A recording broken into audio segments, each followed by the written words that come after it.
Ok.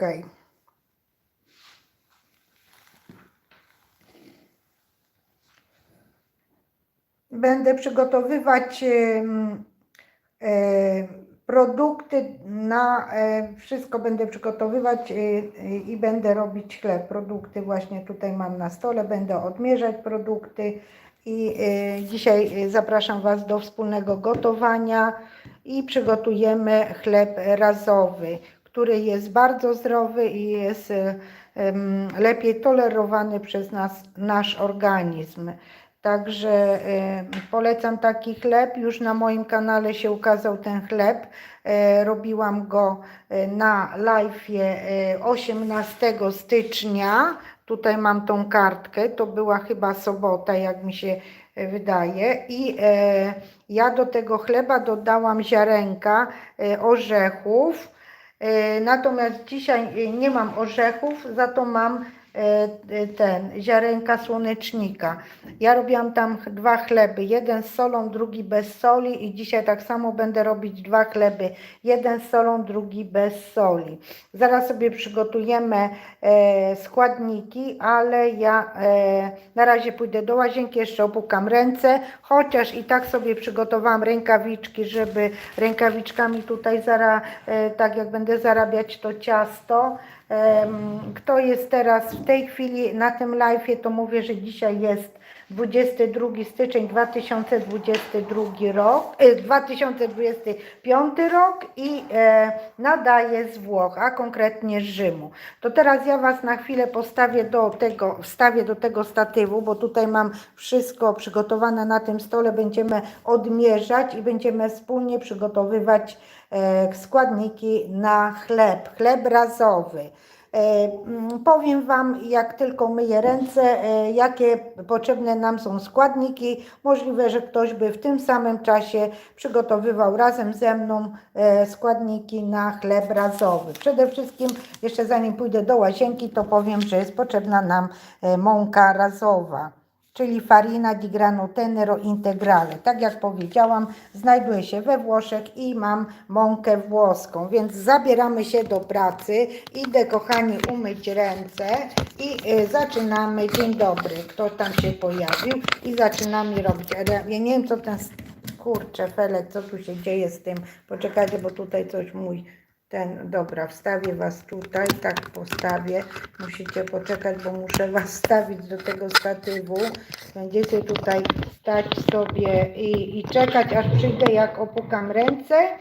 Najważniejsza jest higiena w naszym gotowaniu. Pamiętajmy, że zawsze należy umyć ręce, jeżeli mamy wkładać do ciasta i cokolwiek. A tak poza tym, jeżeli mamy robić ciasto i mamy pomalowane paznokcie, to polecam założyć rękawiczki. Ja nie mam pomalowanych paznokci, ale założę rękawiczki, ale idę na chwilę do łazienki. Także nie uciekajcie, bo będziemy robić wspólnie chleb razowy. A tak w ogóle to jesteście na kanale kulinarnym, który się nazywa Przepisy jak u babci.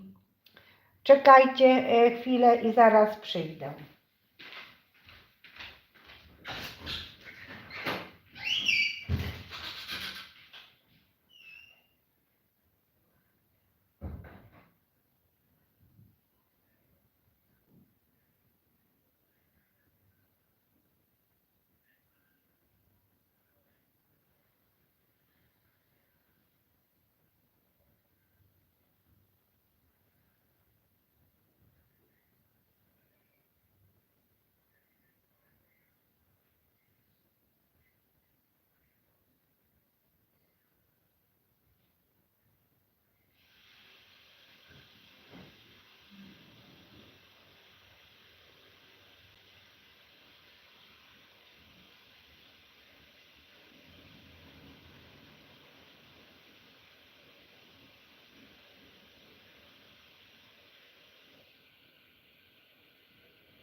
Nadciągaj, nie odchodźcie od kamerki, bo jeszcze muszę sobie coś wziąć do picia. Chce mi się pić.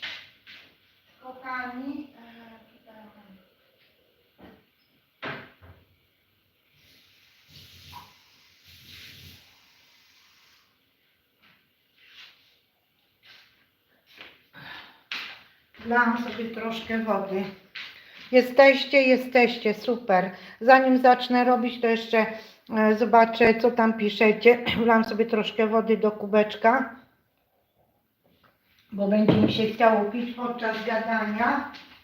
Ale jest ciepło w mieszkaniu, to normalne, że się chce pić. Więc tak, przeczytam, co tam kto pisze. Podam składniki i zabieramy się do roboty, bo czas leci, a ciasto na chleb musi nam wyrosnąć.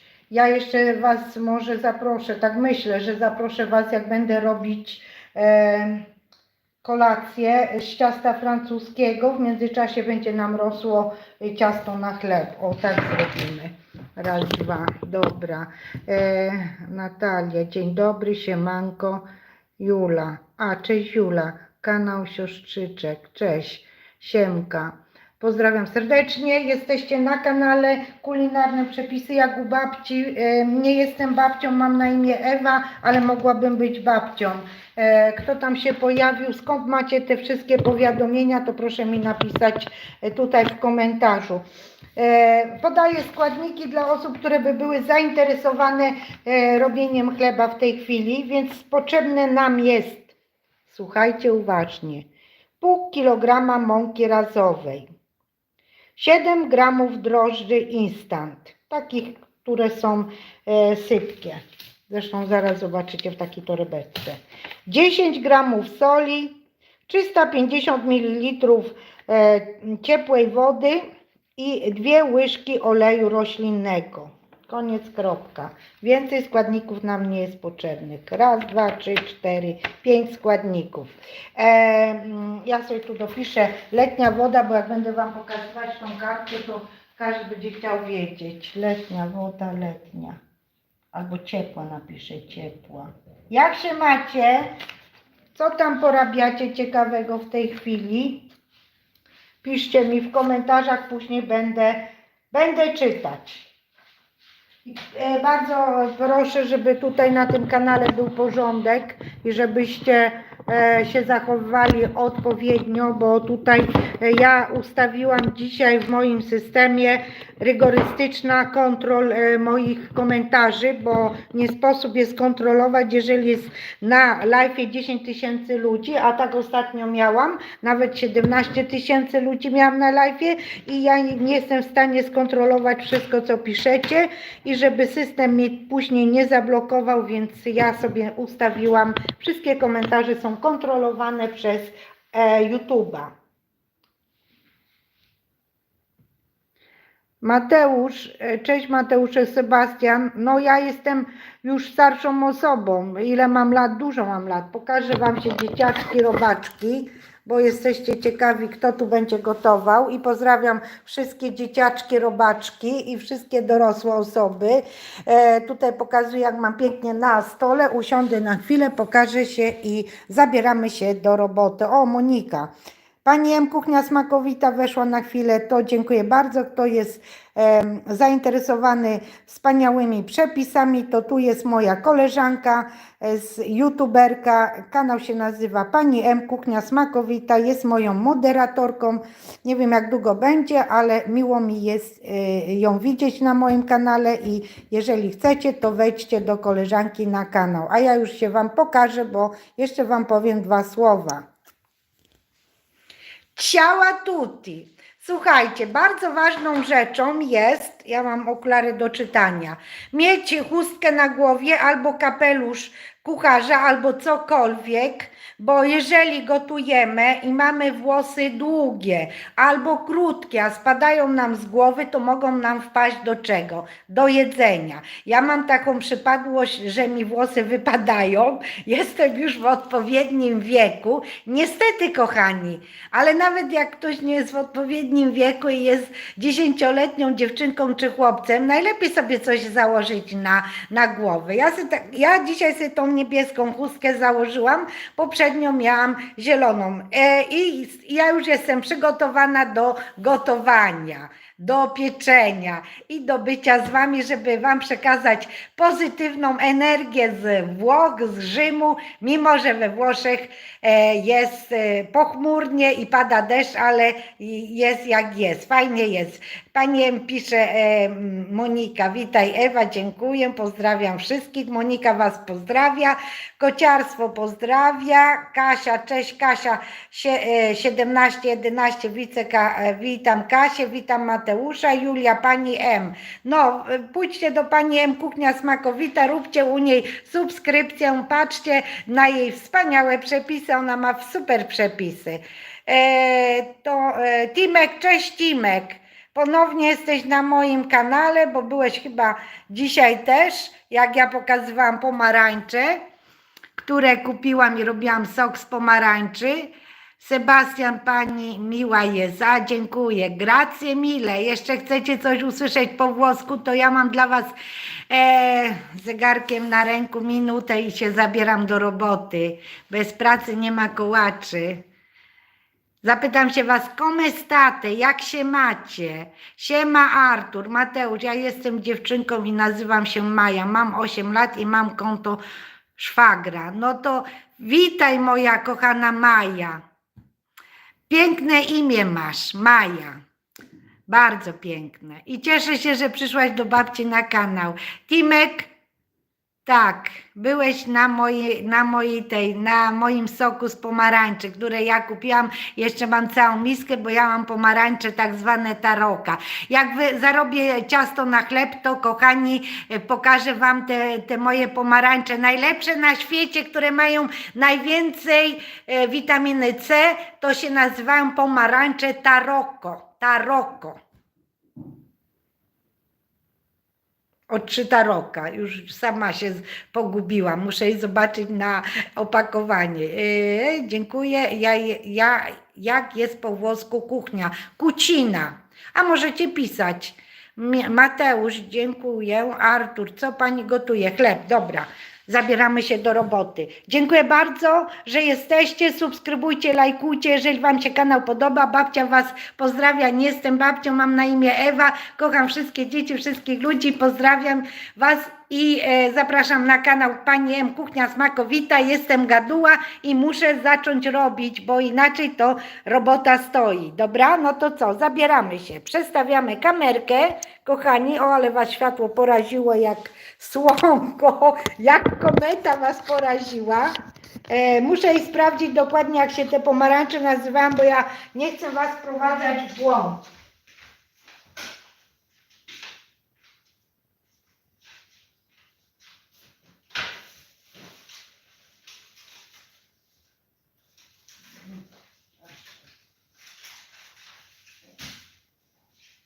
Słuchajcie, już idę, wygrzebałam opakowanie z mojego kosza i znowu muszę ręce umyć, bo grzebałam w koszu. To są najlepsze pomarańcze pod słońcem, rosną w południowo-wschodniej części Sycylii, chyba dobrze powiedziałam, i nazywają się pomarańcze tarocco. Już wam pokażę to opakowanie, bo normalnie szok. Już wam tu pokazuję. O, zobaczcie.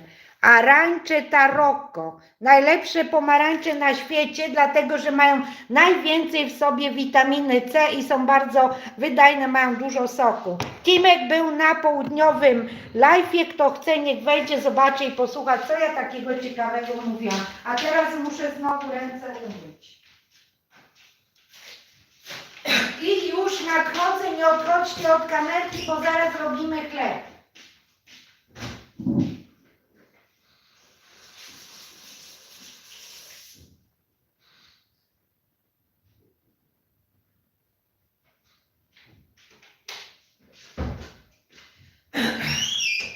No i co chciałam powiedzieć, podoba wam się babcia, która nie jest babcią, a ma na imię Ewa, słudzką, piracką.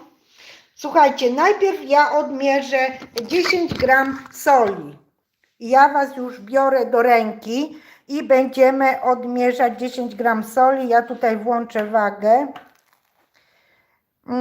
Normalnie ja mam napisane na kartce, że to jest 1 łyżeczka, że 10 gram soli jest 1 łyżeczka. Ja kiedyś tam odmierzam, ale łyżeczka łyżeczce nie jest równej. Tu są gramy.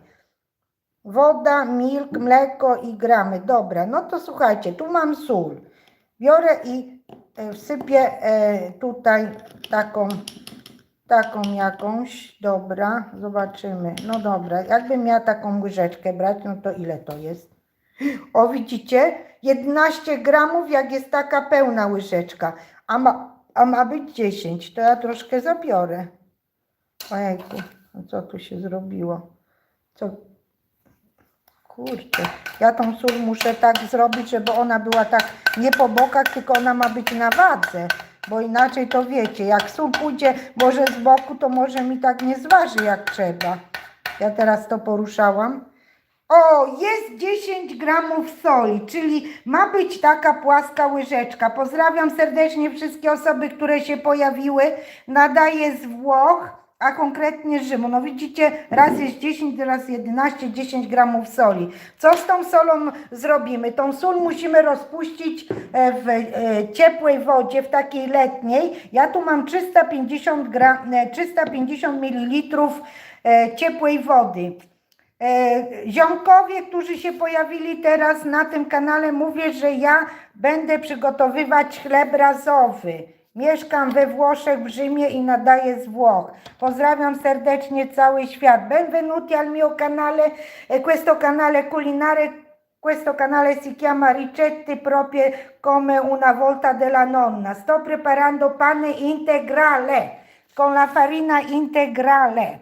Farina di grano tenero integrale. Io faccio 2 tipi di pane con sale e pane sciabo. La ricetta si trova dietro questa farina. Io ho preso questa ricetta ottima.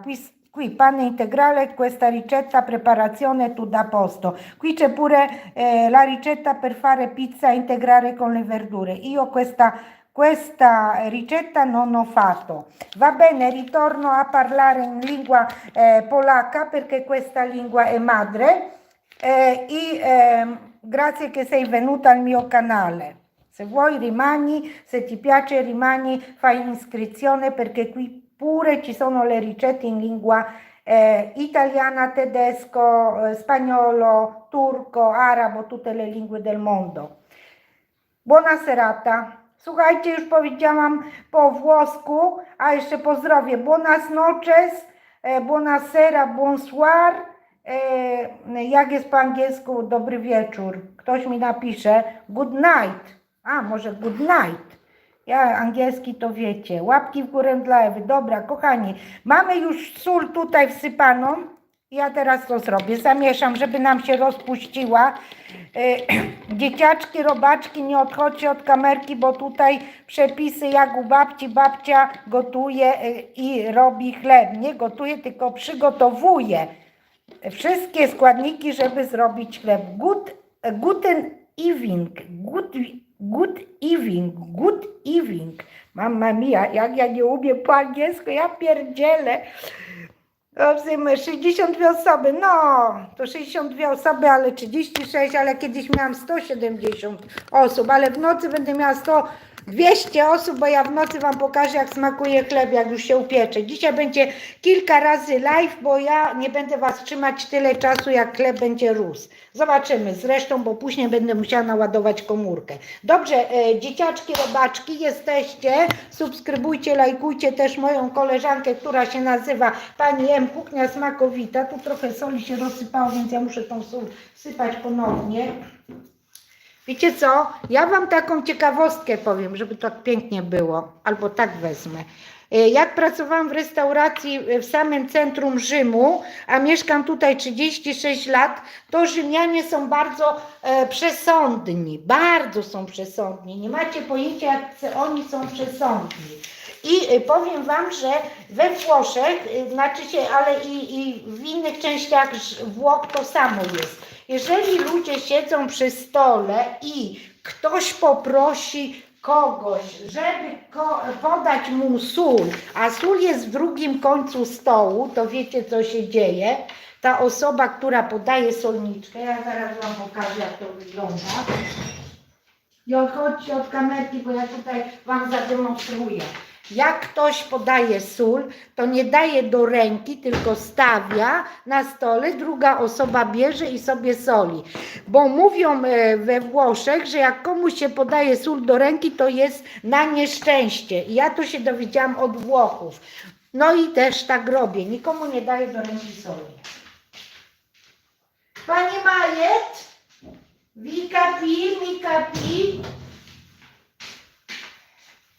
Capito, rozumiecie? Capito po włosku to rozumiecie, capito rozumiesz, ale to jest w dialekcie, bo jeżeli chodzi o rozumiesz, to się mówi aj capito, ty zrozumiałeś, aj capito, czas przeszły.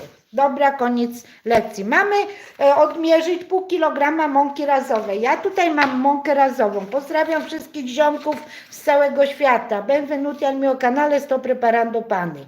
Pół kilograma.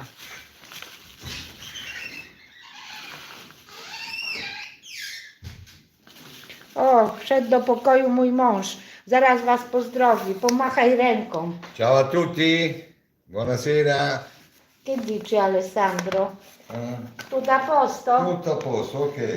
Vuoi qualcosa? Mangiare? Vai a prendere qualcosa da mangiare. Io intanto preparo pane buono, poi dopo ti preparo, poi preparo la cena per noi con pasta sfoglia e broccoli. Non lo so quanto tempo posso mantenere il telefono se non mi si scarica. C'ho tantissima gente, 60 persone. Ok, adesso ci sono anche italiani, ultimamente che ho guardato, c'avevo tutto il mondo, quelle 17.000 persone, Arabia Saudita pure c'era, Kazachstan. Słuchajcie, jak ja weszłam na publiczność mojego live'u, który robiłam w sobotę i gdzie przekroczyły moje oczekiwania, 17 000 ludzi było, to wyobraźcie sobie, że sprawdziłam, skąd ci ludzie byli. Pierwszy kraj to była Polska, drugi kraj to były Niemcy, trzeci kraj to była Anglia, Stany Zjednoczone, Włochy i później były różne inne kraje i wiecie jakie kraje, nawet było 10 osób z Arabii Saudyjskiej, 50 osób z jakiegoś kraju, że ja nawet nie znam. No mówię wam, taka długa lista była, że ja dzisiaj sprawdzałam to, że ja myślałam, że mówię, Boże, i to na tego mojego live'a, ale na inne live'y też, gdzie miałam powyżej 10 000 ludzi, to też miałam, i tam gdzie mniej, to też miałam z różnych krajów. Ile mamy odmierzyć mąki, kto wie, niech pisze, pół kilograma mąki razowej, bo drugie pół idzie na drugi chleb. Jejku, już jest, dobra, musi być precyzją, dokładnie. Preciso. Dokładnie po włosku to preciso. Ojej, 1 gram zabierzemy. Widzicie? Jest 500, jest. Kto nie widzi, to niech założy okulary, a ja już wam pokazuję. Jest 500, dobra. Już odmierzyłam, już nie będę tak głośno do was mówić, bo po prostu uciekniecie z tego live'u, ale kto chce, to niech zostaje do końca, bo ja teraz będę najważniejszą rzecz robić. Już chyba nic nie muszę odważać, nie. Sól odważyłam, mąkę odważyłam, widzicie, no kochani, to by było, tutaj mamy wsypać, tu mamy 500 gram mąki, mamy dodać 7 gram drożdży i teraz ma być 507, prawda? Ja was przybliżę, żebyście, ojejku, widzicie? Ojejku, później wam pokażę bliżej kamerkę. Teraz to już nie będę przybliżać, bo później będzie katastrofa. Podoba wam się ten but mój? Taki stary but, bo przepis jest stary. Stary przepis, który ma 100 lat.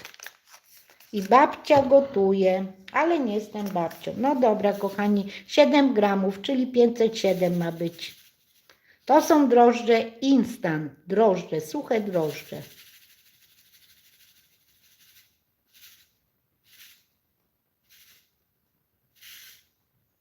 O, 8 nawet. O kurczę. No i co teraz? Kochani, zabierzemy trochę tych drożdży, ma być 7 gramów. Zabrałam. Zrobi się 7 czy nie? Co wy na to? Trzymajcie kciuki za mnie, żeby się zrobiło 7. 7 gramów ma być drożdży. A jeżeli ktoś nie ma drożdży suszonych, to ile może dodać świeżych? 25 gramów. 25 gramów, o jest 7. 25 gramów, kochani, odpowiada 7 gramom drożdży suszonych. Także mogą być i drożdże suszone, czyli takie instant, albo 25 gramów. Czyli 1/4 kostki drożdżowej, bo w Polsce są kostki 100-gramowe i jak przedzielimy na pół, to mamy 50 gramów, ale jeszcze raz na pół te połówki, to wyjdzie nam po 25. Teraz już jest ok i teraz to robimy, przesypiemy to do naszej miski. Już mamy odmierzone do tej miski, dobra? Ok. Dobra, to na razie mi nie jest to potrzebne, ale no dobra, to ja odstawię i wezmę, wyłączę, żeby mi się waga nie rozładowała. Tutaj momentu.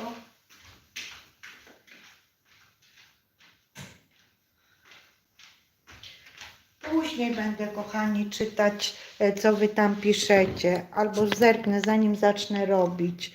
Coś tam napisaliście ciekawego, zobaczę. No to przeczytam. Ojejku. Poland, aha, bo tu ktoś się pytał. Good evening, proszę pani, czy pani wie, jak się mówi po angielsku Polska? Aha, napisałaś Poland, a po włosku Polonia. Timek poszedł. Oj, Mateuszek, we Włoszech nie ma Paryżu, to jak w kabarecie Neonówka. We Włoszech jest Rzym, stolicą Włoch. Hejka, Ksolek, kociarstwo, dobry wieczór, Ania. A czy pani będzie jutro nagrywać? Jutro też będzie live. Ja codziennie prawie robię live. Ja lubię się z wami witać. Mateusz się pyta, Szewczyk, czy będę nagrywać? No, będę robić live'a, tak. Pani Ewo, słucham, Ksoklet, Ania, prawdziwa apteka, tak, prawdziwa apteka, babcia gotuje, witaj Ewcia. O, pozdrawiam serdecznie na kanał Babcia Gotuje też, także witam serdecznie i też tą babcię gotuje zrobię jako moderator. Ok, jeżeli babcia gotuje będzie, no to zapraszam na ten kanał. Ewa, Mateusz pisze, proszę pani, jakie pani ciasta już robiła? Dużo ciast robiłam, dziecko, wszystkie prawie ciasta robiłam. Babki drożdżowe, bułeczki, wszystko, a będzie pyszny chlebek, tak wszystko dobrze widać, dziękuję. Pisze babcia gotuje, Mateuszek, a jaki to będzie chleb? Chleb razowy. Ja czytam raz, dwa te komentarze i później się zabieram za chlebek, kochani, bo tutaj czas ucieka, jest 15 po godzinie 6, czyli u nas w Rzymie jest godzina 18:15. Nie wiem, jaką macie godzinę i skąd mnie oglądacie, to piszcie też. Do widzenia, Mateuszek. Mateuszek sobie poszedł. Mateusz Szewczyk znowu, a ja nie Mateusz, jestem dziewczynką. A, to cały czas Maja pisze, która ma 8 lat. A, dobrze, ale Maja, my będziemy mówić Mateusz, bo wiesz co, Maja, jak się czyta, to się zapomina. A to do zobaczenia, Maja. Mateusz, do widzenia, proszę pani. Cześć, Maja, odrabiaj lekcję, zobacz sobie fajną bajeczkę, a później też możesz zobaczyć mnie, bo ja później będę też robić live'a. Igor, siema. 18:18, kociarstwo 18:19. Dzieciaczki, robaczki, fajnie, że jesteście i witam wszystkie osoby, które pierwszy raz się pojawiły. Jeszcze się pokażę i już więcej się nie będę pokazywać, bo po prostu trzeba tutaj działać. To ja przestawię kamerkę na siebie, momentu, bo tutaj jest na ten. O, Tak wyglądam, przygotowana do pracy. Teraz, kochani, następna rzecz, muszę założyć, wziąłam sobie żółte rękawiczki, żeby się nie, te takie gumowe, jednorazowe, żeby się nie za bardzo oznaczały od mąki, bo mam jeszcze zielone i pomarańczowe i różowe, ale, bo takie kupiłam sobie kolorowe, ale dzisiaj zakładam żółte, żeby było fajnie. No to co, zabieramy się do roboty. Zaczynam robić ciasto na chleb razowy i to będzie chleb słony, bo później zrobimy niesłony, także bądźcie do końca tego live'u, bo jeszcze zobaczycie, jak niesłony się robi, dobra? No to dobra, to ja przepraszam bardzo, że was oślepiam, jak nie wiem, ale tutaj wiecie to jest wszystko na żywo, to nie jest, to tak jak jest transmisja na żywo z piłki nożnej albo z jazdy na nartach, tak samo tutaj. No i co, kochani, więc tak, ja tak zrobię, że ja, tutaj mam to, jeszcze tutaj. Wszystko dobrze widać. Dobra, jest. Tu sobie tak położę, patrzę jak to wygląda, żeby później, bo to wszystko będzie tak w telewizji, jak ktoś ogląda na dużym ekranie, a ja siebie oglądam, to chcę, żeby ten obraz miał ręce i nogi, więc was trochę oddalę, przybliżę tutaj, żeby to było takie ładne. Tutaj mam taką ładną włoską serwetkę. Ok, łyżkę zabiorę, tu położę, bo ta łyżka mi będzie potrzebna później. Zobaczycie do czego. Dlatego, że ja muszę dodać jeszcze olej roślinny. I dzisiaj dodam olej jaki? Dodam olej słonecznikowy. Dobra? No dobra. Ok. No to zabieramy się.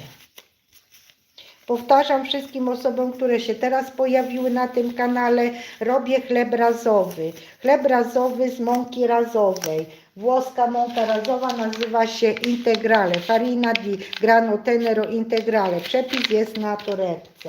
Przygotowałam sobie tutaj pół kilograma mąki i 7 gramów drożdży instant. Drożdże takie, ale jeżeli ktoś nie ma takich drożdży, może użyć świeżych. Przygotowałam sobie też wodę. Tutaj mam 350 ml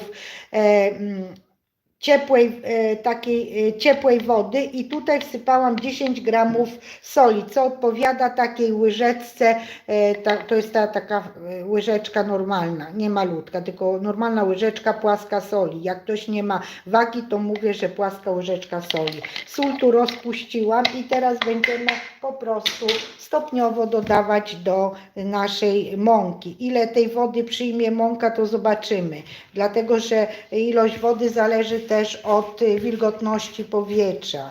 No dobra, stopniowo.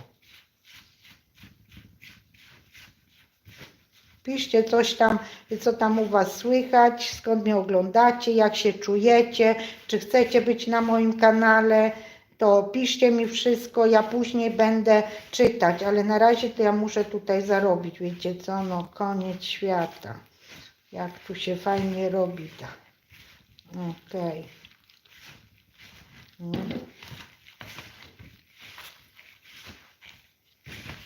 A to fajnie się wyrabia taką mąkę na chleb. Tu tak jakby ktoś się bawił plasteliną i tam wyrabiał różne rzeczy. Dzieci lubią robić i teraz jak mnie dzieci oglądają, to fajnie by było, gdyby rodzice was zapraszali do wspólnego gotowania.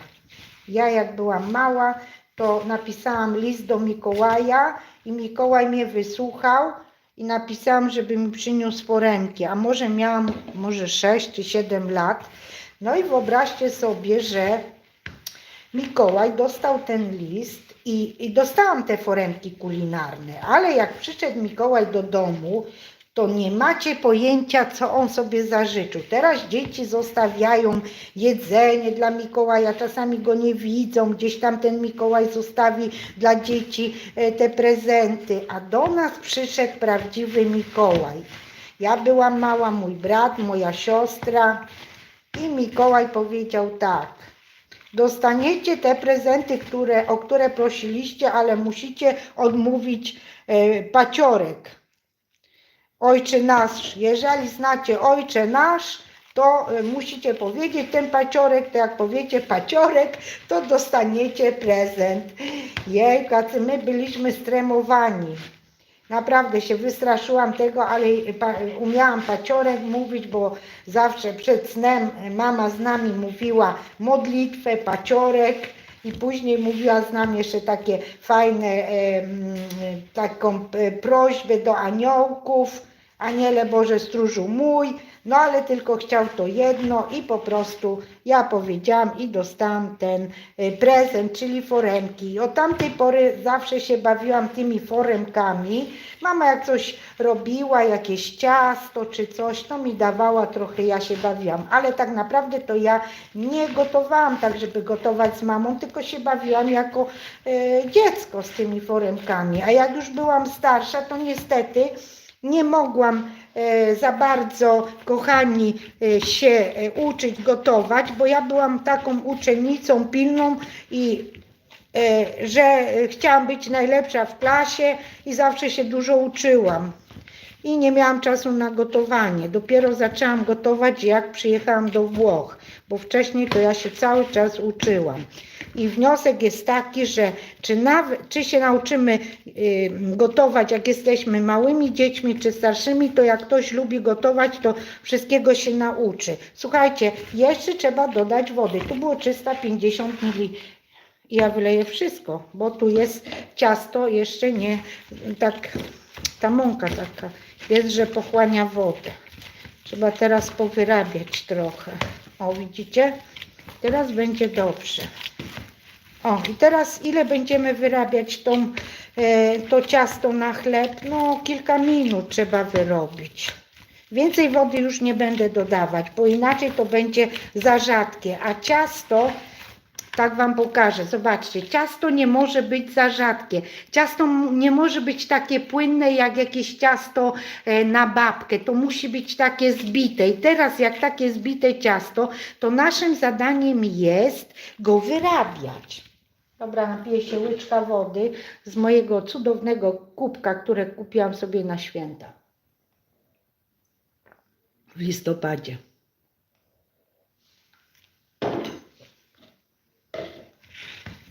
Dobra, kochani.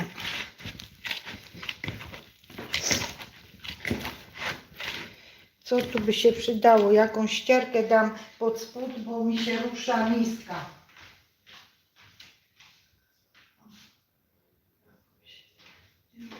A, tutaj mam. Sobie nawet przygotowałam taką fajną ściereczkę, żeby położyć. Tutaj na to. Okej. Dobra, o widzicie, zielona jest, fajnie będzie. Może mi się tak nie będzie. Później przeczytam, co tam piszecie. Jeżeli chcecie, żebym coś opowiadała, to będę opowiadać, tylko po prostu nie wiem, czy nie za dużo mówię, bo może to moje mówienie będzie męczące dla wielu osób, więc lepiej może zamilknąć. Ale jeszcze raz się przywitam dla wszystkich ziomków, którzy się teraz pojawili na tym kanale. Robię chleb razowy. Jesteście na kanale, który się nazywa Przepisy jak u babci. Nie jestem babcią, mam na imię Ewa i mieszkam we Włoszech 36 lat. Mieszkam w Rzymie. Kocham ten kraj, wszystko kocham. Jedzenie, klimat i w ogóle niebo włoskie kocham. I cieszę się, że mieszkam na tej ziemi, włoskiej ziemi. A hymn polski mówi ziemi włoskiej do Polski, a ja mam odwrotnie, z polskiej ziemi do włoskiej. Mazurek Dąbrowskiego. Po co my ten chleb tak zarabiamy? Mówię do wszystkich osób, nawet do osób, które nie wierzą we własne siły. Zrobią chleb, wyjdzie wam na 100%. Zarabiamy, żeby po prostu nabić powietrza i żeby zaczęły pracować nam drożdże. Ja tak zagniatam. O, zobaczcie. I teraz do tego chleba brakuje jedna rzecz. Tutaj do tego chleba co mamy dodać? Olej. Właśnie, 2 łyżki oleju roślinnego, bo tak jest w przepisie. Ja już dałam mąkę, drożdże, sól, woda, 350 ml wody było ciepłej, sól rozpuściłam w wodzie, a teraz 2 łyżki oleju. Ten olej ja dodaję teraz. Jak już jest troszkę zarobione to ciasto, ja się tak rozgadam, że właściwie to powiem Wam, że gdybym nie spojrzała teraz na kartkę, to ja po prostu bym zapomniała o tym oleju. To jest olej słonecznikowy. O. 2 łyżki oleju to tak jakby ktoś chciał na gramy, to 40 gramów oleju. No i po to ja sobie to przygotowałam, żeby łyżkę po oleju położyć tu i żeby nie brudzić stołu. O, widzicie, wszystko sobie przygotowałam na tym stole i jest good. A olej słonecznikowy po włosku to olio di semi di girasole. Girasole to słonecznik. Dobra, wszystko jest. Widzicie, widzicie.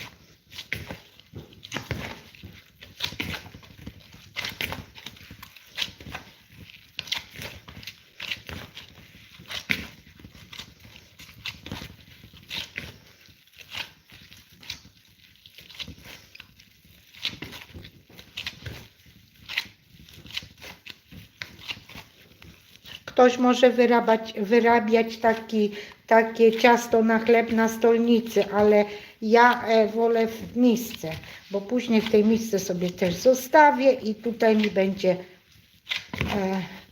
po prostu rosło. Ok.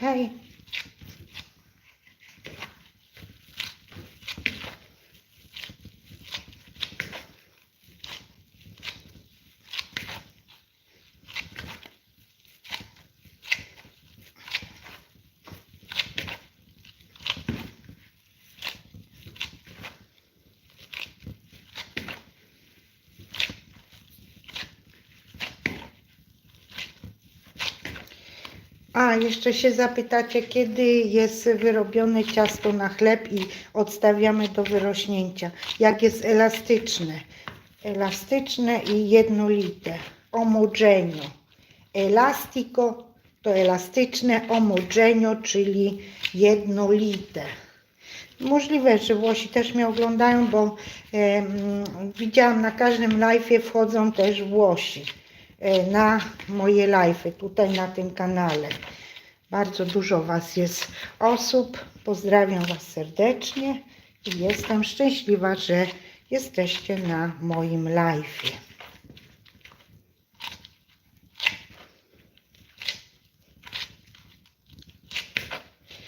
Jeżeli ktoś chce zobaczyć, co się dzieje u moich moderatorów, to zapraszam na kanał Babcia Gotuje. To jest taki fajny kanał, od niedawna istnieje i ja koleżankę zrobiłam teraz moderatorem, bo się znamy i jak chcecie, to proszę bardzo, jak wyjdziecie z tego live'u, zajrzyjcie do koleżanki, która ma kanał, fajne przepisy daje, kulinarne, może Wam się coś tam spodobać i jak chcecie tam zostać, to zróbcie subskrypcję.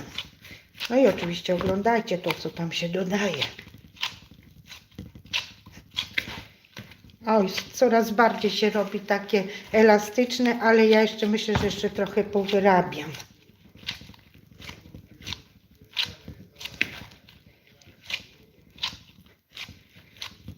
Ok. Dobra. O. Tak przygniatam. To nie jest taka trudna sprawa, tylko już chleb to bardziej dorosły człowiek. Dziecko nie ma na tyle siły, żeby wyrabiać chleb.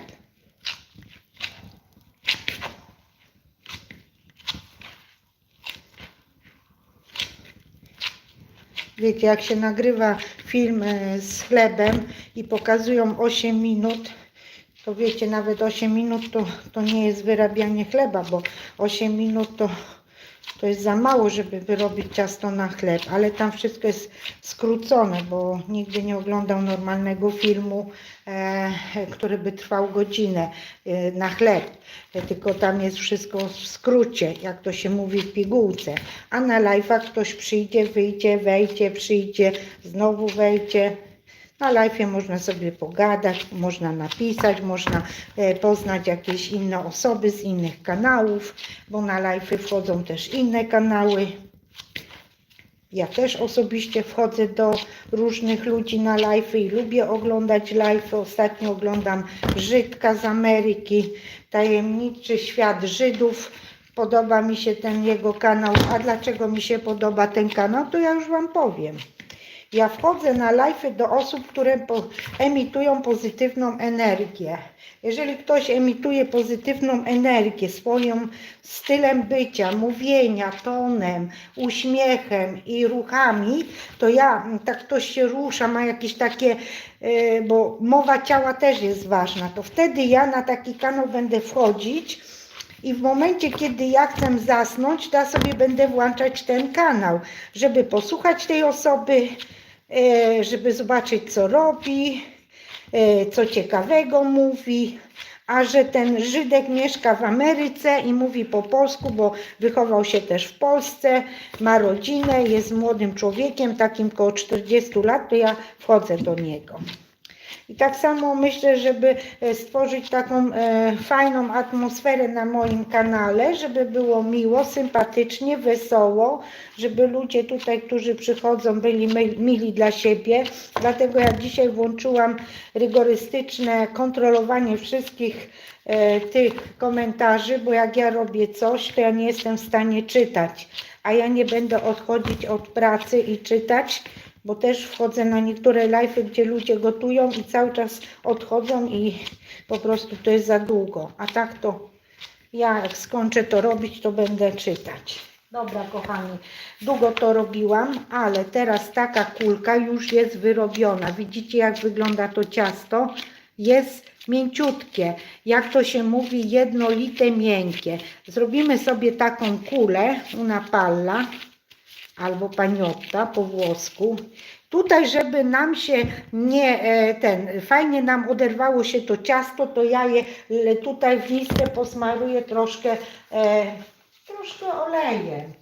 O tak, tylko troszkę poleję tutaj oleju. Zobaczcie, co ja zrobię. Nie trzeba dużo. Teraz tak zrobię. Ok. No i co, kochani? Nic nam nie pozostaje, jak tak przygotowaną kulkę na chleb razowy położyć tu.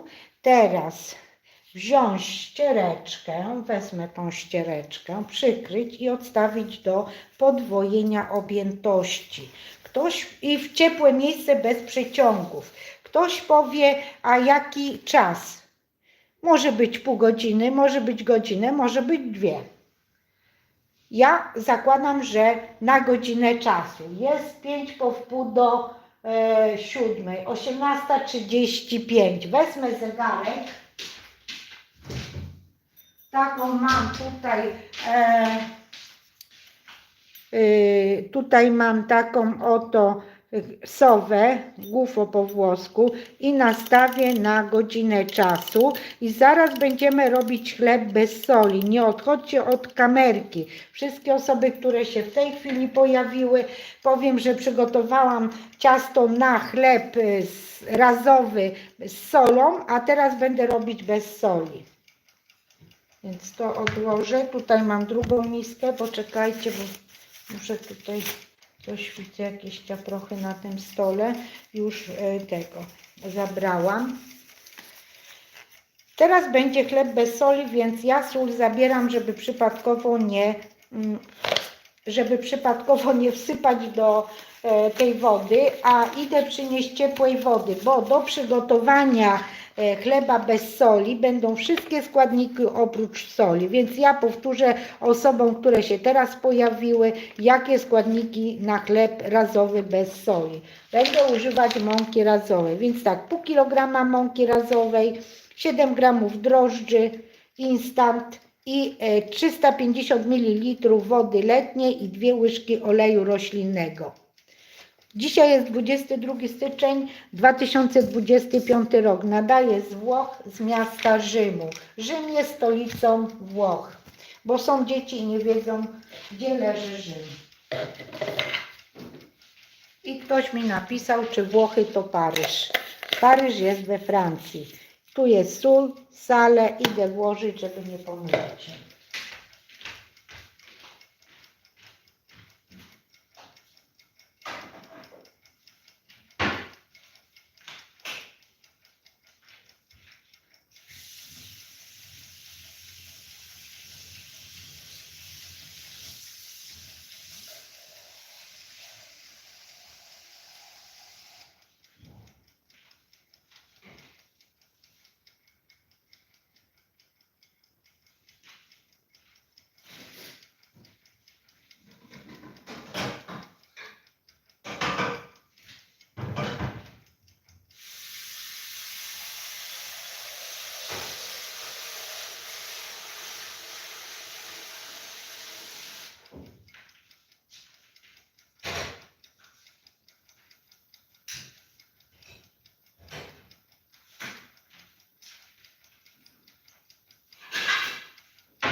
Jestem. Aha, nie zobaczyć. Słuchajcie, nastawiłam wody na brokuły, bo będę gotować brokuły i będę robić na kolację ciasto francuskie z brokułami. I co jakiś czas będę szła do kuchni, żeby po prostu zobaczyć, czy się woda gotuje i wrzucić brokuły. Bo zanim upiekę chleb, to zrobię kolację też. Teraz tak, nie będę nie będę odmierzać tej mąki, bo jeżeli użyłam pół kilograma mąki do ciasta, do chleba z solą, to teraz drugie pół kilograma wyląduje tu, a 7 gramów drożdży zważymy teraz osobno. Po prostu tylko drożdże zważymy, bo to będzie chleb bez soli, więc tutaj już soli nie trzeba. Wszystkie osoby, które się pojawiły, powiem, że robię chleb razowy bez soli. W tej chwili, bo wcześniej już nastawiłam, żeby mi ciasto rosło na chleb z solą. Tutaj już jest zrobiona kulka i ona ma nam rosnąć. Nastawiłam na godzinę czasu. W moim mieszkaniu jest ciepło. Myślę, że po godzinie czasu ciasto podwoi objętość. Co wy na to? Chociaż ostatnio miałam dłużej niż godzinę czasu.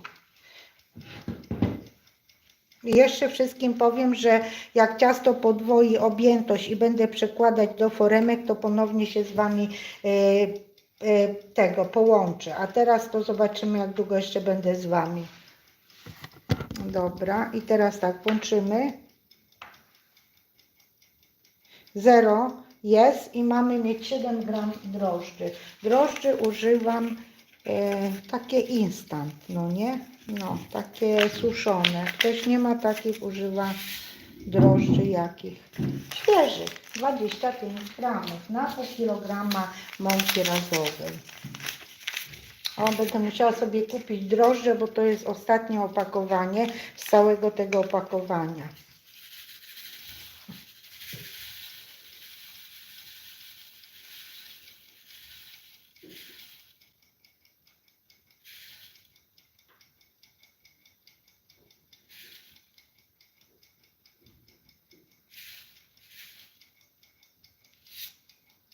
Wiecie co? Ja muszę chyba, przepraszam Was bardzo, ale myślę, że może na tym zielonym to może źle ważyć. To jeszcze tak postawię. O, jest 6 gramów, a ma być 7 gramów. Ja Was przybliżę. Ojejku. Widzicie? 7 gramów mi jest potrzebnych do tej mąki.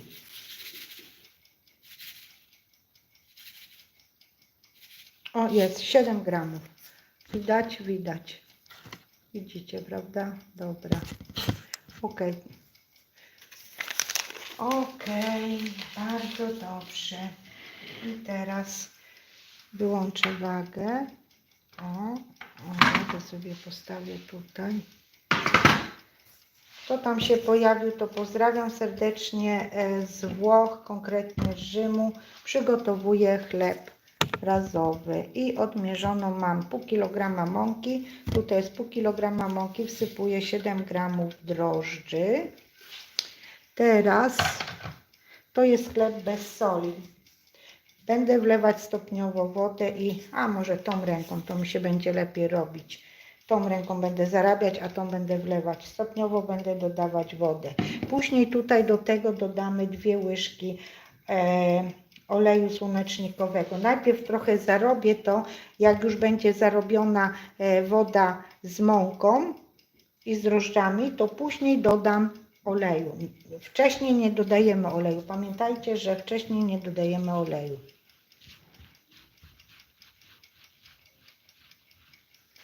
No to tak postawię, żeby Wam to nie przeszkadzało. Widzicie, fajnie jest.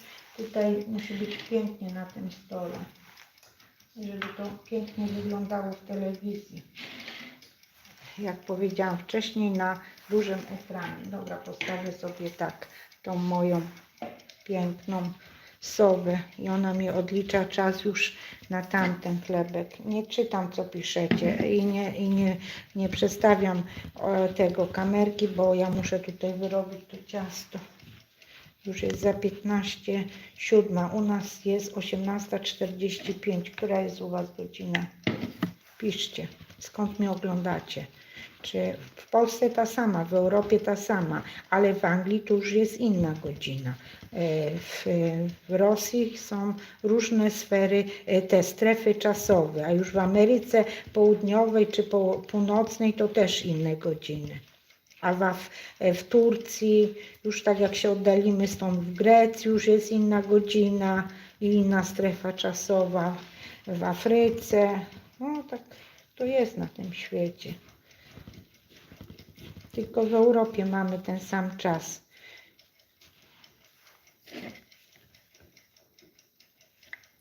Woda jest ciepła, kochani. Ciepłą wodę dodajemy do tej mąki, to szybciej nam zapracują drożdże. I tutaj się żadnego cukru nie dodaje, jak się robi chleb, absolutnie, ani jajek. Chyba że robimy bułki drożdżowe, to się dodaje cukier, dodaje się drożdże, dodaje się masło rozpuszczone i wtedy oleju nie, tylko masło się dodaje do bułeczek drożdżowych. Fajne są takie bułeczki. O, jeszcze muszę wlać tej wody. Stopniowo dodajemy wodę, jak wyrabiamy ciasto na chleb. Niektórzy mają taki robot. Ten robot we Włoszech się nazywa Planetaria. Ale ja miałam kupić, ale stwierdziłam, że po to mam ręce, żeby robić. I jak się robi rękoma, to jest taka fajna gimnastyka palców. To niech ja będę się gimnastykować i trochę schudnę, bo jak się pracuje, to się traci energię, a jakbym tylko wsypała składniki do robotu, to bym siedziała i czytała książkę i czekała, kiedy robot zrobi. A robotem ja jestem, ja będę pracować jak ten robot. Kurczę, Felek. Tak, z tego względu nie kupiłam tego, a już miałam zamiar kupić. Wylałam wszystką wodę, w sumie wylałam 350 ml wody. Teraz trzeba tak zrobić, żeby to się wszystko połączyło. Okej. Ciasto na chleb nie może być lejące jak ciasto na placek jakiś, czy tam na babkę. Powtarzam, bo zawsze się ktoś nowy pojawi. No dobrze, okej. I teraz myślę, że już jest połączona ta mąka. Dobra, wcześniej więcej wyrabiałam, bo się zagadałam. Teraz dodamy 2 łyżki oleju roślinnego. W moim przypadku to jest olej słonecznikowy. Wy możecie użyć oleju, jaki macie w domu, czyli słonecznikowy, olej z oliwek, olio di oliva extra vergine. Możecie dodać też olej lniany. Nierafinowane oleje dodajemy.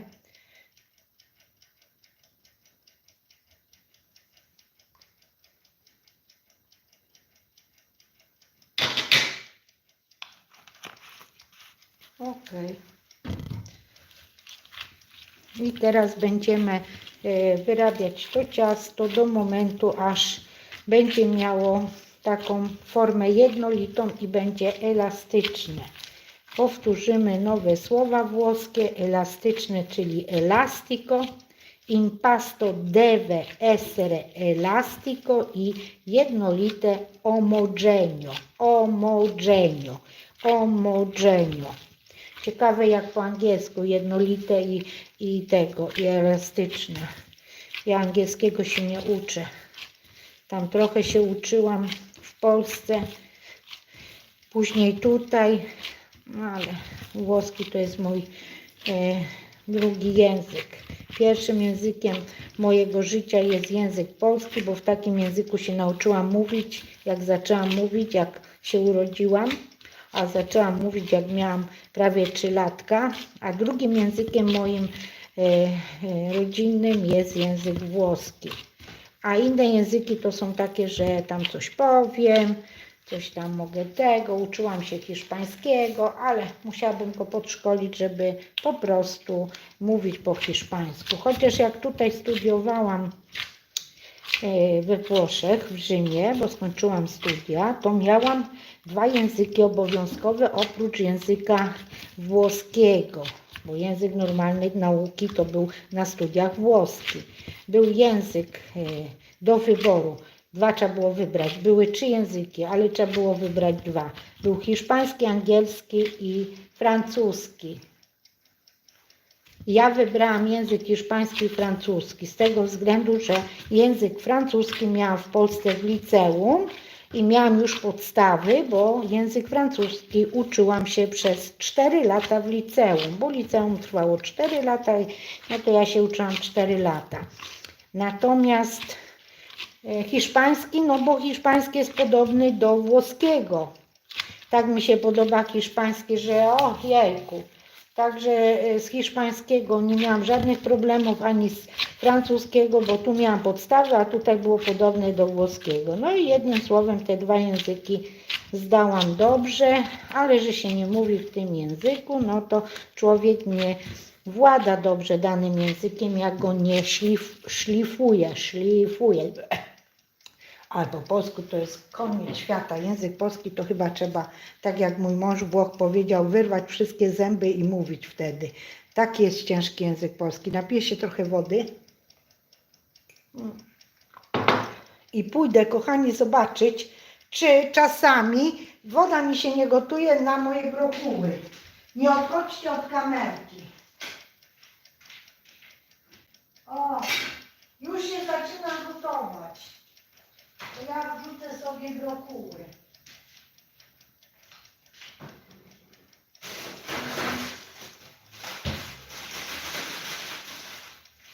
Słuchajcie, ja kupiłam już gotowe brokuły, żeby je nie myć, obcinać. Ja jestem też wygodna i po prostu kupiłam takie brokuły. Broccoli a rosette. Takie są brokuły. Te brokuły ugotuję kilkanaście minut, tam chyba, nie wiem, 11 minut i później one pójdą na moje ciasto francuskie. Do piekarnika.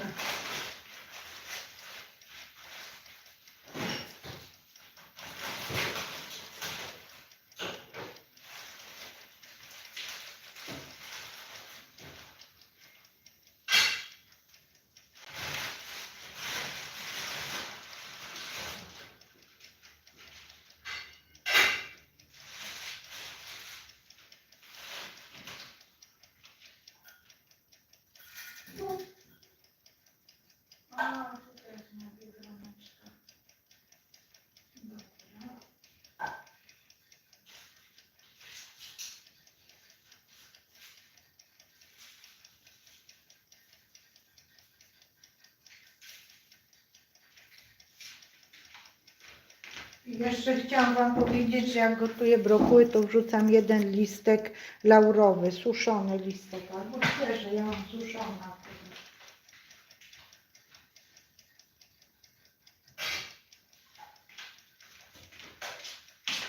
Nastawiłam na 12 minut, no bo jak mrożone brokuły wrzuciłam do gotującej się wody, to woda raptownie się zrobiła zimna i się nie gotuje. W każdym bądź razie nastawiłam moją kurkę na 12 minut i teraz będziecie mieć 2 zegarki. Kurkę i sowę. Kurka tak będzie pięknie stała. Dobra, ok, wyrabiamy teraz. No dobrze.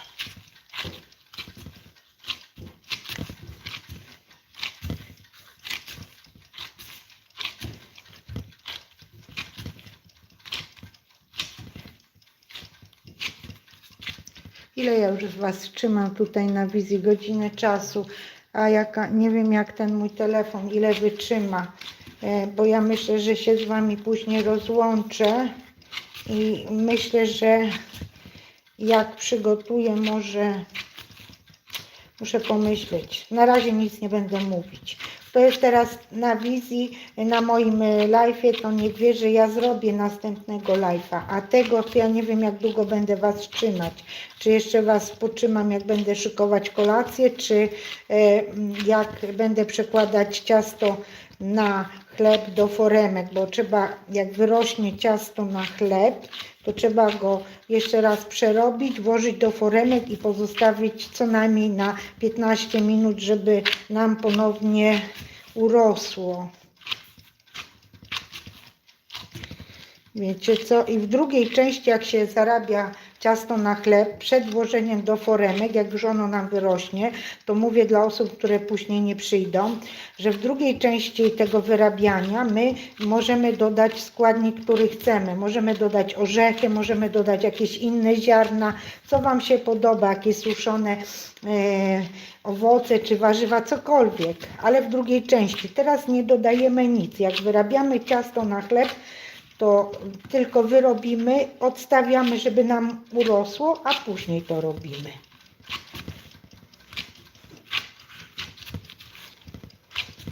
Moim zdaniem jeszcze chwilę muszę powyrabiać. Jak wyrobię, odstawię, to usiądę na chwilę, bo muszę sobie troszeczkę odpocząć i po prostu przeczytam, co tam pisaliście. Jak tam się macie dobrze? Dobrze widzicie? Tak, ja Was tu postawię. Ok. Pięknie macie, tak żeby było ładniej. Widać, to odsunę, to może już odstawię, żeby tak nie było. No zobaczymy, jest ok. Fajnie jest, prawda? Tak i ma tak być. Dobra.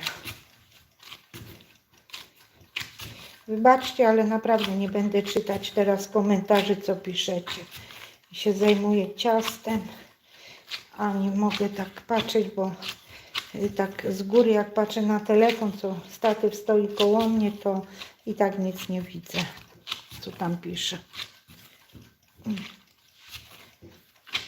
Moim zdaniem jeszcze trochę muszę, chociaż ja wiem, no jeszcze chwilę, chcę, żeby było dobrze tak zarobione. Ok.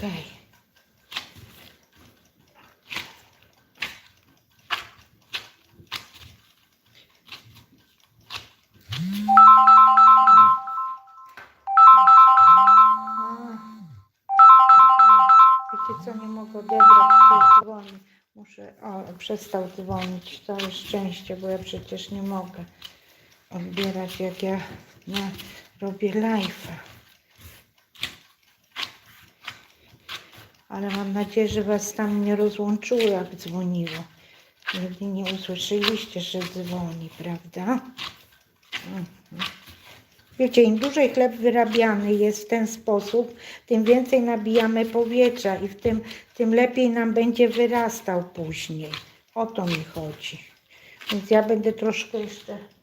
Okej, dobra. O. No i moim zdaniem jest elastyczne.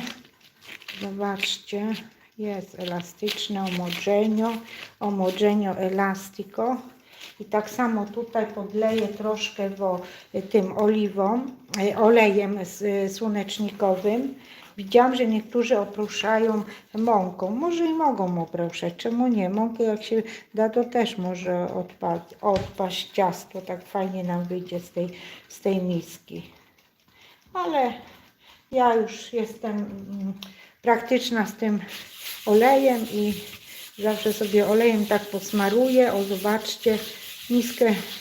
Zobaczcie jak miska. Miska jest po cieście i teraz taką kulkę pięknie wyrobioną położymy do naszej miseczki i przykryjemy ściereczką. Pamiętajmy, że ten chleb jest bez soli i tego. I ja później włożę do innej foremki.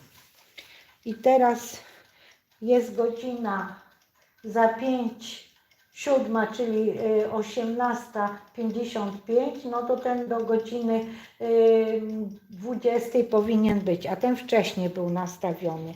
Temu brakuje chlebu, ten już jest ile minut? Zaraz zobaczymy jak to idzie z tym czasem. Aha, no to widzicie. No to dopiero 20 minut poszło. 20 minut to jeszcze musi być ten chleb, który tutaj postawiłam. Ciasto na chleb. Zobaczycie jak wyrasta. Zobaczcie, już powiększa objętość. Dobra. Jest jak jest. To mogę na razie tak położyć. Wyczepię i teraz usiądę na chwilę, ale to chwilę, bo 5 minut mam i brokuły muszę wyciągać. Ściągnę na razie te rękawiczki, bo też ręce się pocą mi jak w rękawiczkach. Tutaj to wyczepię zaraz Was wezmę, ok. I powiem wszystkim osobom, które się w tej chwili pojawiły na tym kanale, że po prostu wyrobiłam 2 ciasta na chleb. Chleb jest z solą w tej misce i już go odstawiłam 20 minut temu, więc tutaj mi rośnie ciasto na chleb z solą, a tutaj tylko co odstawiłam ciasto na chleb bez soli i tutaj tak wyrobiłam. To jest bez soli i to będą 2 chleby razowe. Ja do tych chlebów dzisiaj nie będę dodawać żadnych ziaren, a ziarna się dodaje jak już nam wyrośnie ciasto, zarobimy i dodamy. Nastawiłam też na... Dobra, to idziemy do kuchni, bo ja będę czytać i będę patrzeć na te brokuły, które mi się gotują. Wezmę kureczkę. Dobrze, macie kureczkę, idziemy do kuchni. Ja tutaj z Wami będę w kuchni, tylko w kuchni mamy bardzo ciemno i trzeba co zrobić? Światło zapalić, żeby było jasno. Jesteśmy w kuchni. Tutaj brokuły mają się gotować i się jeszcze nie gotują. A ja będę czytać, co Wy piszecie. Mam nadzieję, że przeczytam, bo wzięłam nie te okulary do patrzenia, nie do czytania. No muszę Was postawić, niestety jesteście zmuszeni, żebyście stali tutaj. Będziecie stali przy tej stronie.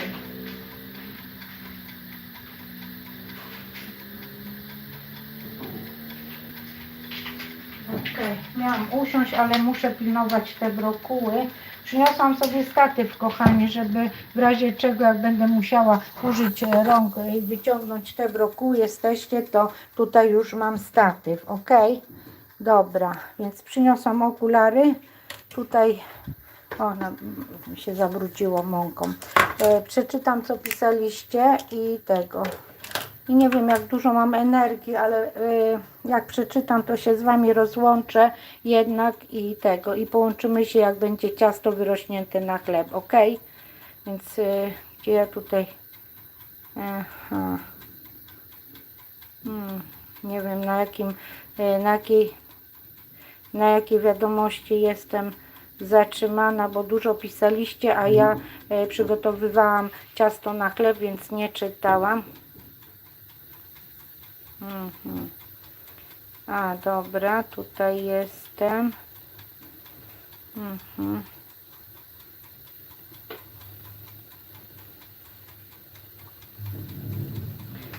Tutaj tych wszystkie osoby pozdrowia. A, Ania pisze, Ania, cześć Ania, piszesz, hiszpański język jest podobny i łatwy. Tak, podobny do włoskiego. Kociarstwo właśnie za nie trzeba mieć. A, cześć Gosia, pozdrawiam Berlin.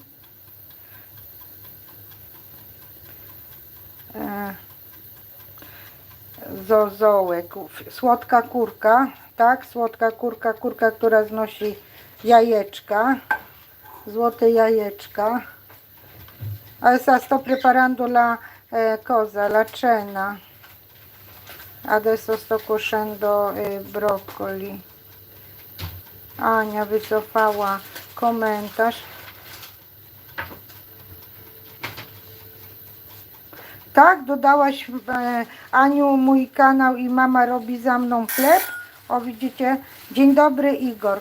Kurka zadzwoniła, że trzeba wyciągnąć brokuły, ale jeszcze 2 minuty, ale co ja zrobię? Ja was tutaj wstawię do statywu i zobaczę, czy te brokuły rzeczywiście się ugotowały, bo one tutaj niby się miały gotować, ale nie wiadomo, czy się ugotowały. Zobaczymy.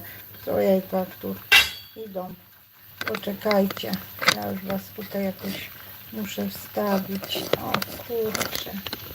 Dobra, jesteście. Kochani, zobaczymy, co tu się będzie wydarzało. Wydarzy się coś, co ja nie wiem. Okulary założę, przestawię może to. Muszę was tak ustawić, żebyście widzieli. Tutaj mam taką z przyprawami, tą mam tackę i ta tacka to też tak, o, dobra. Słuchajcie, no dobra, to ja co wezmę? Wezmę miskę jakąś. Zobaczymy jaką miskę.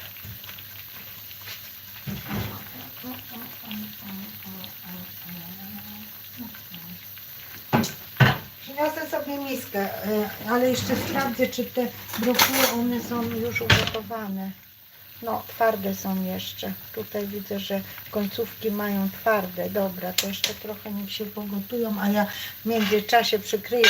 W międzyczasie sobie przyniosę, kochani, miskę. Miskę, na którą wyciągnę te brokuły.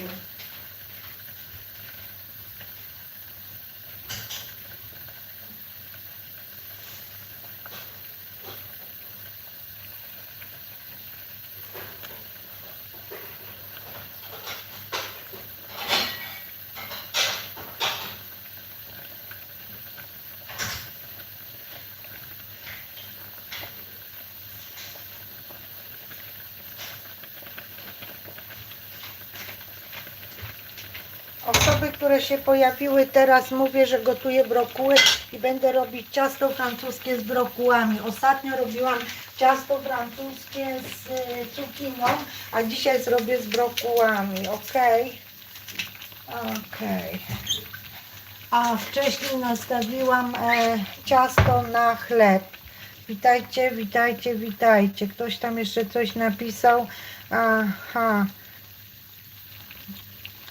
Kimek, ile pani ma lat? No dużo mam lat, dziecko, dużo. Może tyle, co twoja mama, albo więcej.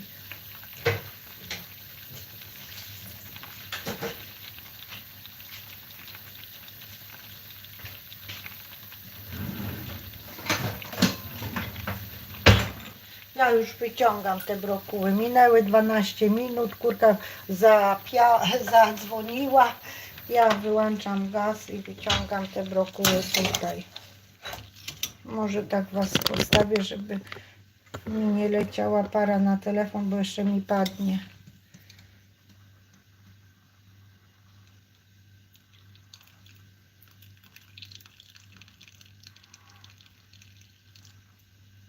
Piszcie, skąd mnie oglądacie. Kto się teraz pojawił na tym kanale, jest na kanale kulinarnym. Nazywa się Przepisy jak u babci. Mam na imię Ewa i nie jestem babcią. Nadaję z Włoch, z Rzymu. I w tej chwili ugotowałam brokuły i sobie tak myślę, że te brokuły wezmę i po prostu podsmażę na patelni z małą ilością oleju i z czosnkiem. Później to ostudzę i położę na ciasto francuskie. Doprawię. Jak doprawię, to jeszcze pomyślę, jak doprawię. Położę na ciasto francuskie. Wstawię do piekarnika nagrzanego do 200 stopni i będę piekła gdzieś tak na dolnej półce. Piekłam ostatnio to z cukinii, to chyba było gdzieś z 20 minut, 25, a później dałam na górną półkę. Tak, na górnej półce później piekłam z 10 minut, ale położyłam ser. Także teraz robię tak z brokułami. O, już nic nie ma. Dobra, no to co? To odstawię to. Gorące. Ok, może być. Ok.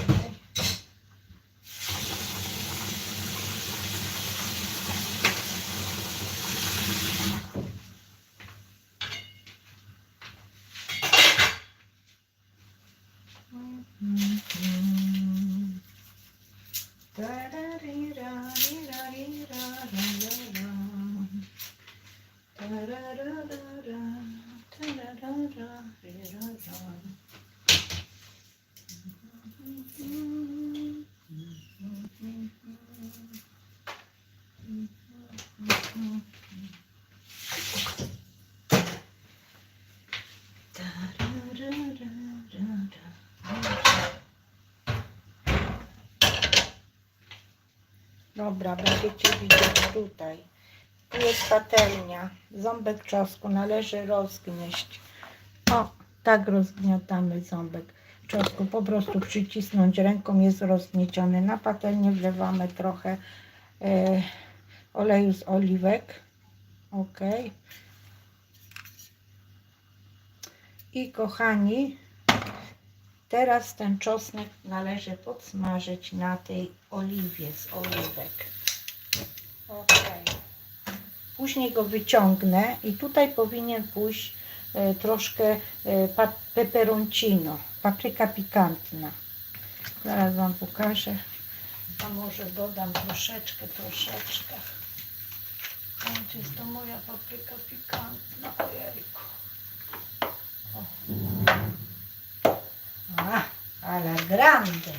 Alla grande peperoncino. Peperoncino to jest papryka, peperoncino po polsku też chyba peperoncino, prawda? No to tak wygląda peperoncino. I też troszeczkę możemy dodać. Po prostu wezmę, będzie alla grande.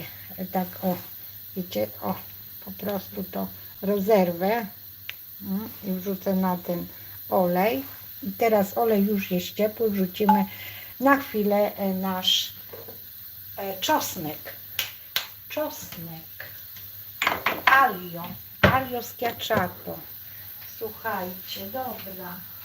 Ręce zawsze trzeba umyć po dotykaniu peperoncino, bo jak dotkniemy rękoma oczy, to po prostu będzie katastrofa. On nas będzie piekł.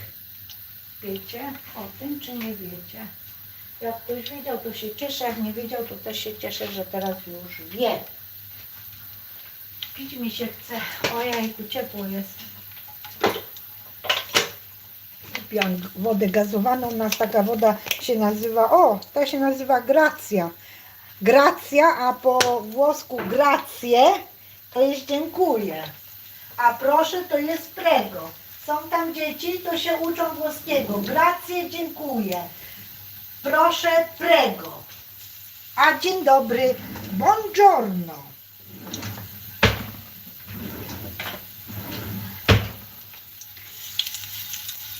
Teraz ten czosnek trzeba zaraz wyciągnąć, bo jak ja wrzucę te ugotowane, te brokuły ugotowane, to po prostu czosnek gdzieś by mi się tam zawieruszył, a czosnek ma nie być. I teraz go zabieramy, nie zostawiamy na tej patelni.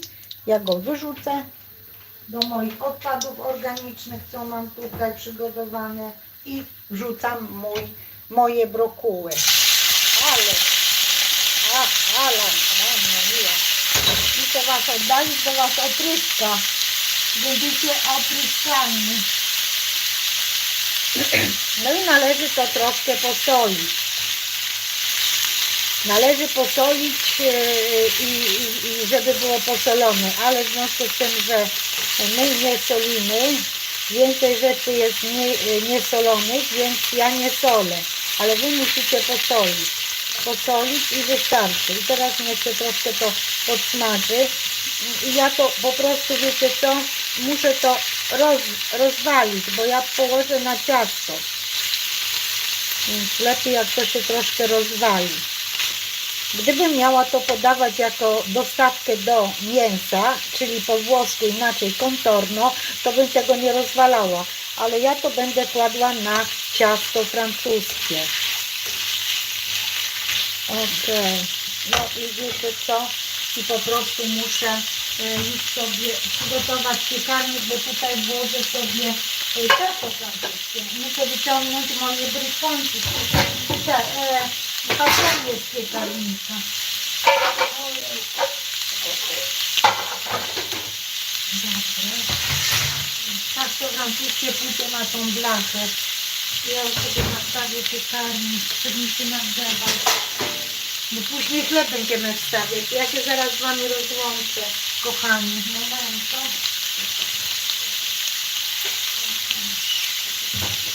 Dobra.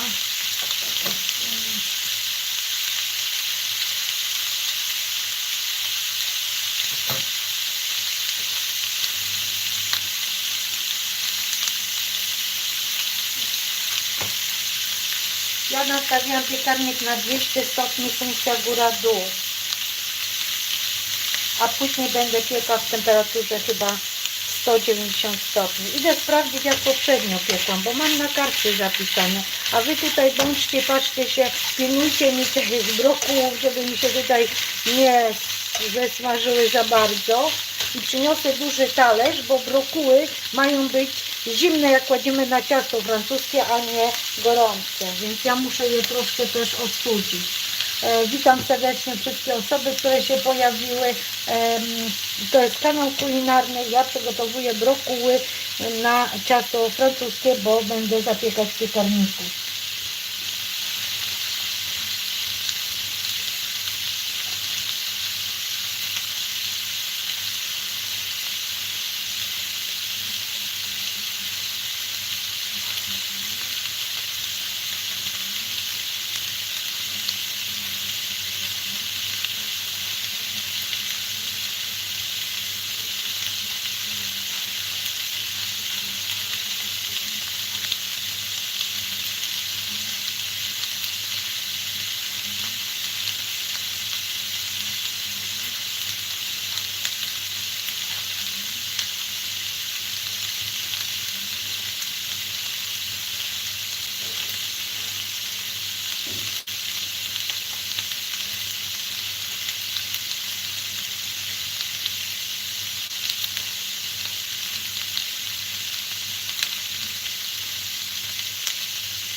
Tak, kochani, 190 stopni będę sobie później piec to ciasto francuskie. Na razie na 200 stopni piekarni. Wyłączam to, bo już jest podsmażone.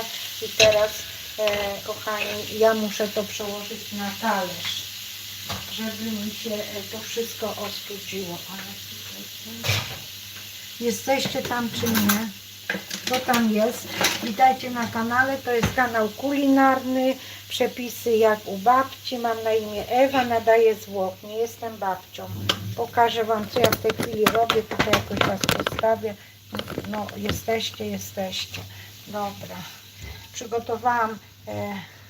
Przygotowałam brokuły, na patelni podsmażyłam. Teraz one muszą trochę ostygnąć. Później je doprawię i położę na ciasto francuskie. Ok. Na razie one muszą mi troszkę tak ostygnąć, bo gorące brokuły nie możemy kłaść na ciasto francuskie. O, od razu mówię. Także tak się mają sprawy. No nic, kochani, co ja wam powiem? Że ja muszę się z wami pożegnać, chociaż jest was bardzo dużo. Będziemy się widzieć w drugiej części tego live'u. Może tak zrobimy, że ja się z wami połączę, jak zjem kolację i będę przekładać ciasto na chleb. Dobrze? Jesteście tam? Ja to zaniosę do pokoju, to mi szybciej ostygnie. No i wezmę sobie taką deskę i na tą deskę postawię te brokuły, żeby one mi raz, dwa ostygły, bo ja je muszę położyć na ciasto francuskie, tak jak wam powiedziałam. Ok, ja sobie tutaj położę. Jesteście? Ojejku, co się zrobiło? Kurczę.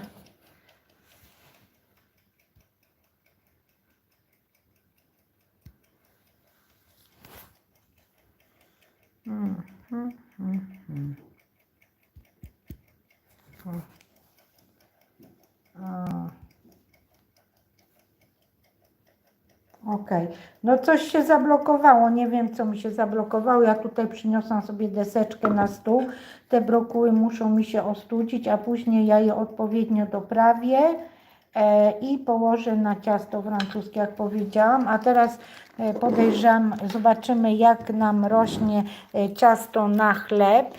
To jest ten, pod tą czerwoną ścierką będzie chleb razowy bez soli. O, jak pięknie rośnie, alla grande, zobaczcie, super.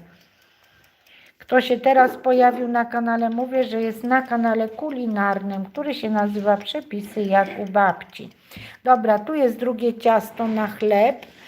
Ten chleb będzie z solą, też chleb razowy. Ja tutaj nastawiłam tego sowę i ile jeszcze minut, poczekajcie tutaj ile, jeszcze zostało no niecałe 15 minut i ciasto wyrośnie, bo ja nastawiłam na godzinę, ale nic nie szkodzi. Ja i tak oba chlebki będę wkładać razem. Najpierw zrobię kolację. Tu też rośnie to ciasto na chleb. Co tam jeszcze piszecie, to założę okulary. Tutaj mam okulary drugie, albo może te mam zielone założymy.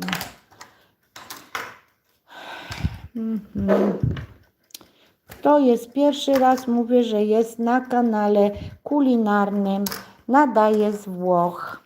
Z Włoch, czyli Italia, Bella Italia. Dam wam nazwę tutaj na tej ściereczce macie nazwę Italia, bandiera italiana, czyli flaga zielona, verde, bianco, rosso, zielona, biała, czerwona.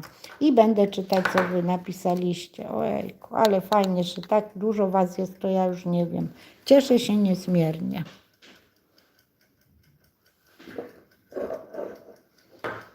Przepis ze starego zeszytu babci. Stary jak świat, 100 lat. Przepis na chleb razowy. Ale on nie jest ze starego zeszytu babci, bo on jest z torebki. Ja tak się śmieję, ale ten przepis jest stary. Tylko ten stary przepis babci został wydrukowany na torebce, bo oni dali taki przepis, który jest sprawdzony. I ja już piekłam 3 razy ten chleb i wychodzi bardzo dobrze. Tutaj macie napis Italia, in Italia, a Gragnano la Cacavella la cuciniamo così. Cacavella.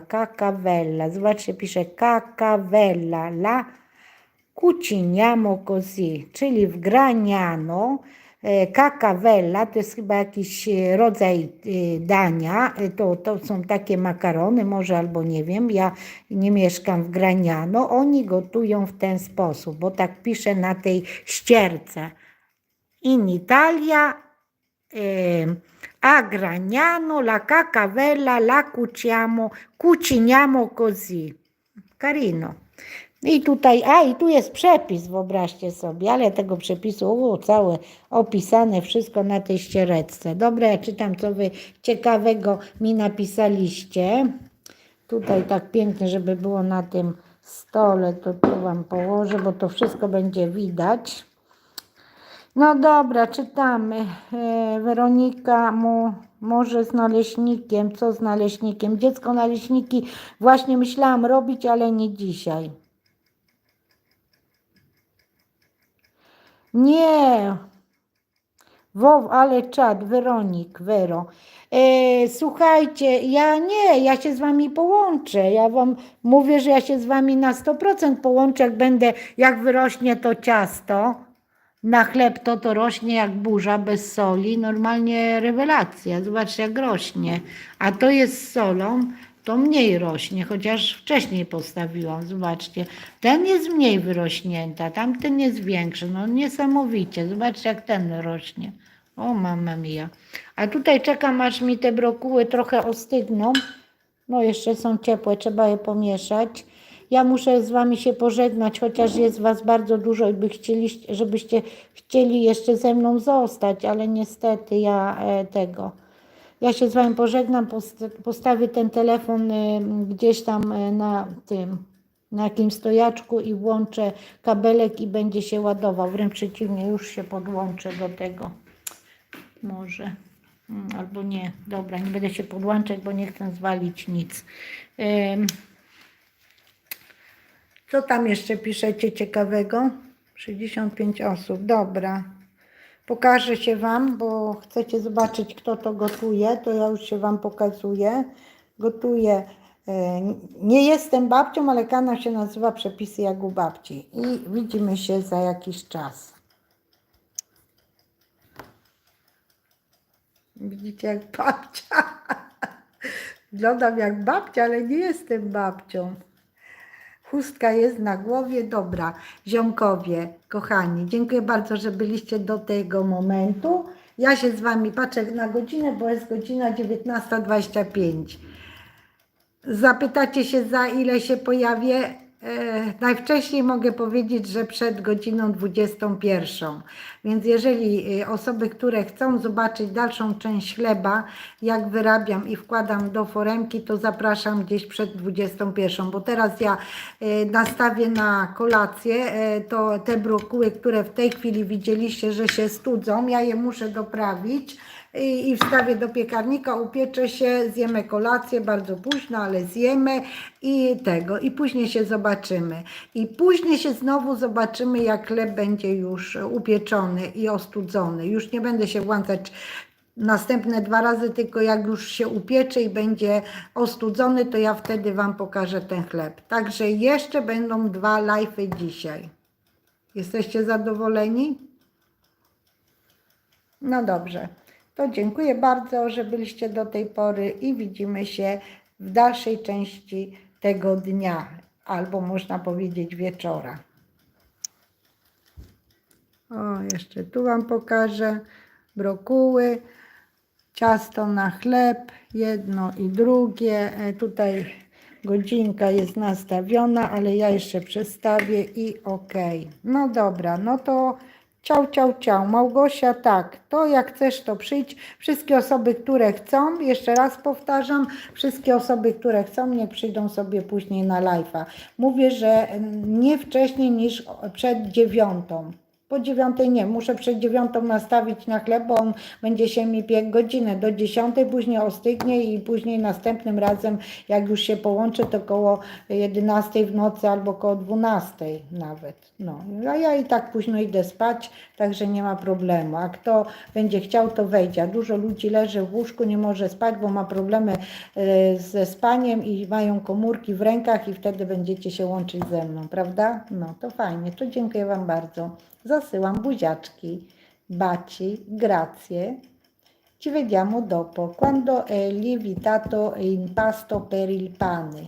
dico in italiano. Io ho preparato 2 impasti, per pane sciabo e pane salato. Quando l'impasto sarà già pronto, io mi collego di nuovo con voi, faccio live e metto impasto dentro le forme, lasciamo lievitare e poi allora mi scollego con voi e poi dopo ci vediamo di nuovo quando il pane è cotto e freddo. Così assaggio davanti a voi e dico come mi piace. Questa volta faccio pane senza aggiunta di nessun semi, perché l'altra volta io ho aggiunto semi di girasole e ho messo pure le noci. Ok?